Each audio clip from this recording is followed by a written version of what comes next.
Dhe unë e konsideroj që çdo intervizë, çdo prononcim me mlef, i pa menduar mirë, i zonjës Osmani për gjatë kësaj kohe, ka zbehur figurën e saj dhe mbështetjen për të fatkeqësisht.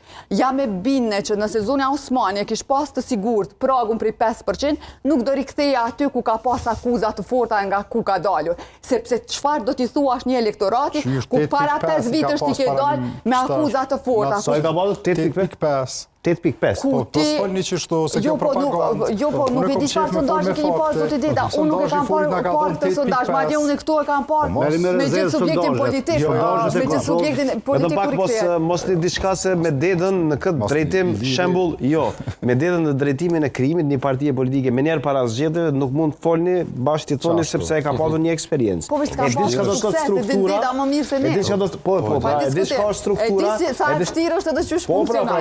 Po prandaj edhe për zonën Osmani ka vletë njëjti parim, plus e konsideroj që Deda dhe zonja Akusare se kanë pasur ngarkesën e shpërndarjes të kuvendit të Republikës Kosovës. Jo Deda me zonjën Akusare, po vlas Deda me shpendamendin me gjithë me Ferin. Po ai s'ka rezultuar i suksesshëm. Feri ka qenë tjetër gjë. Po edhe në atë kohë nuk ka rezultuar i suksesshëm. Po pra s'ka rezultuar sepse zgjedhjet erdhën me njëherë. Nuk ka rezultuar i suksesshëm.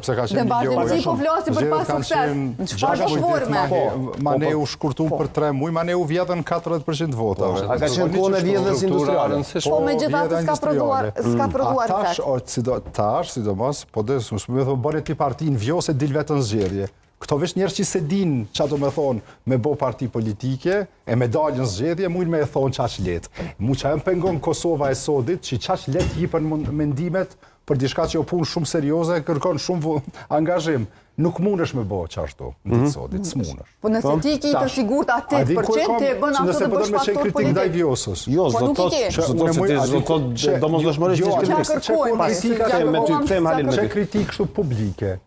Pse si ki bo punë ma herët? Pse si angazhu ma herët? Ka pas llogari tjera afër me zotin Putin. Ka pas tjera kalkulime. Do më thonë që kjo pyetja. Edhe poeta ishte zonja Osmani të jetë presidente për herë dytë. Po, edhe madje njëjta në çdo prononcim ka thënë që ka mbështetjen e LDK-s. Kur ne kuptuam që fare s'është diskutuar realisht. Që ndoshta s'ka qenë keq zonja Fatime që të jetë në mandat dytë presidente. Pajtohem plotësisht, unë kam thënë disa herë në studio, por megjithatë ne nuk mund ta bindim LDK-n për t'i dhënë votë.